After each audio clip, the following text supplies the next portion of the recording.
د یو آیات تلاوت پیش کړي او هم د پیغمبر علیه الصلاۃ والسلام د یو حدیث مبارک روایت پیش کړي او 13 جمعه کې می دا خبره ښکارا کړې ولا چې الله تعالی د قران کریم په دې آیات کې او پیغمبر علیه الصلاۃ والسلام فخفل تعلیمات مبارکو کې د یو ډېر منحوس ګناه ذکر کړی دی او د هغې بدوالی بیان کړی دی او پر هغې باندې وعیدونه بیان کړي دي چې هغه ګناه د موسیقي او میوزیک اوریدل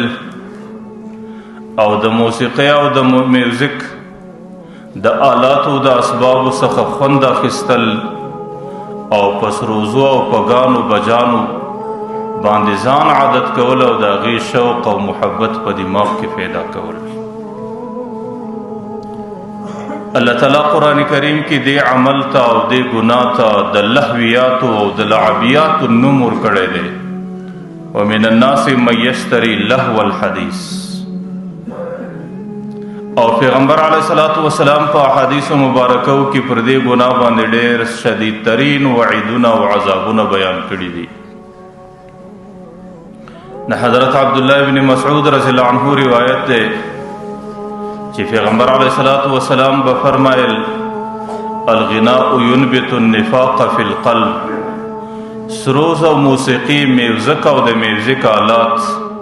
دا د انسان په دل او دماغ کې منافقت راشنه کوي دا منافقت پیدا کوي کما ينبت الماء الزرع لکه کله چې اوبه پر یو مځکه باندې ولګیږي او په هغې کې دانه او تخم پاشل سوی نو د هغې اوبو په خاطر باندې چې په هغه مځکه کې په کم شکل دانه او تخم راپورته کیږي نو پر کم زړه او پر کم دماغ باندې چې د موسیقۍ او د میوزک اواز لګیږي نو د دې اواز لګېدو په خاطر هم په هغه زړه او دماغ کې منافقت په دې شکل راشنه کیږي. حضرت ابو هریره رضی الله عنه حدیث را نقل کوي چې پیغمبر علیه الصلاۃ والسلام به ویل چې د غنا او د موسیقۍ او د سروزو د ګانو بجانو سره محبت او مینه ساتل چې د انسان په زړه کې د هغې شوق د انسان په زړه کې د هغې سره محبت او مینه وي نو د هغې لازمي نتیجه دا ده چې انسان به هغه شی اوري. د دې اورېدل او د دې سره مینه او محبت ساتل د انسان په دماغ کې منافقت پیدا کوي لکه اوبه چې په مځکه کې شنګشتیا راپورته کوي نو دا بیا په زړه کې منافقت پیدا کولی شي. حضرت عبدالله ابن مسعود رضی الله عنه بل حدیث را نقل کوي چې پیغمبر علیه الصلاۃ والسلام به وی اتقوا الغنا تاسو د دې سروزو څخه ځان ګورئ خپله معاشره او خپله زندګي د دې څخه صفا کړئ ځکه د دې د اورېدو په خاطر باندې ستاسو معاشره کې او ستاسو په نفسیاتو کې او ستاسو په زندګۍ کې منافقت پیدا کیږي. نو چې کله دې احادیثو مبارکو باندې سړی نظر وکړي نو د دې لازمي نتیجه انسان ته دا په لاس باندې ورځي چې کم سړی د غنا او د موسیقۍ او د سروزونو د ګانو بجانو سره مینه او محبت لري نو د هغې لازمي نتیجه دا ده چې د هغې په زړه دماغ کې به منافقت پیدا کیږي او خدا نخواسته هغې به د قیامت په میدان کې د منافقینو په ډله کې راپورته کیږي. منافقت څه ته وایي؟ منافقت دې ته ویل کیږي چې د انسان ظاهر او باطن سره عدل بدل سي. د انسان ظاهري زندگی پر یو رخ باندې روانه ده او د دې په مقابل کې د انسان باطنی زندگی بل رخ ته راوړي نو ظاهر یو رنګ کول او باطن بل رنګ کول د دې په خاطر باندې د انسان په زړه کې منافقت پیدا کیږي. اوس د سروز د اورېدلو په خاطر منافقت د انسان دماغ ته څنګه ځان را رسوي؟ علماو لیکلي دي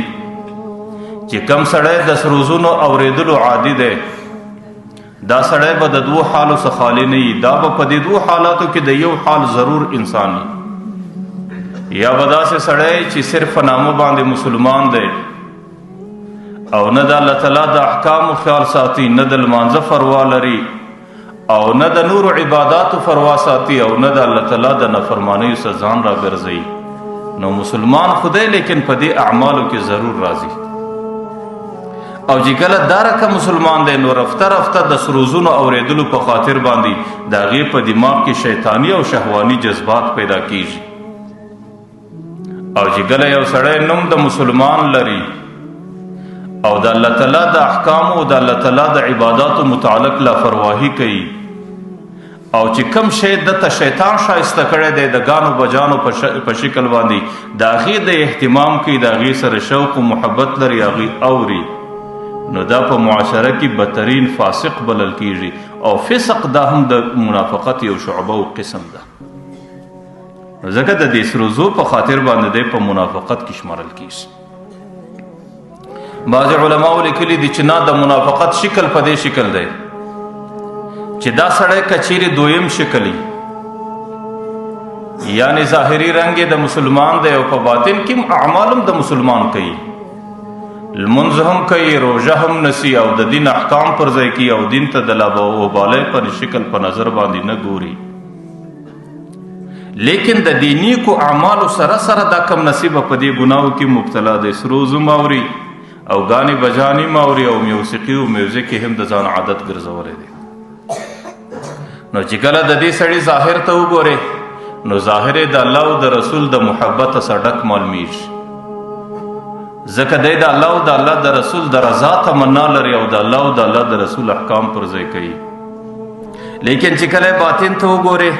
نو په باطن کې دی د شیطان د محبت سره ډک معلومیږي چې شیطان وده ته کم اعمال ښایسته کړي دي، دی په هغه اعمالو کې مبتلا دی، لکه د میوزیک او د سروزو په اورېدلو کې مبتلا دی. نو په باطن کې دی ورته د الله تعالی پر ناراضګي او نافرمانی کې مبتلا دی. نو چې د سړي ظاهر د الله تعالی د رضا او د فرمان مطابقي او باطن د الله تعالی د نافرمانی او د ناراضګۍ مطابق، نو ظاهر او باطن دوه رنګه کېدل. او چې کوم ځای کې ظاهر